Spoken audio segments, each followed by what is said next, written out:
не знаеш да изведеш чучен или пак мислиш дека знаеш, после ова видео сигурно ќе научиш. Почнуваме.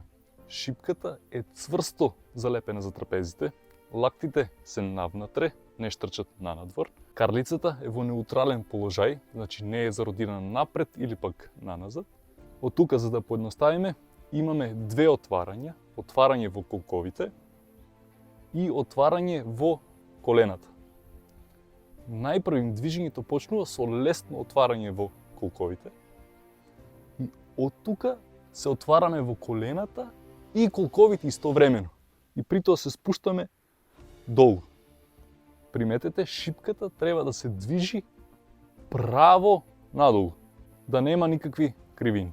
Во горната позиција, приметете, остануваме благо отворени во колкот и сега само движењето оди со отварање на колена и на колк и имаме константно движење горе-доле, а шипката се движи право. Тоа значи дека не правиме никакви компензации и имаме одлична стабилност.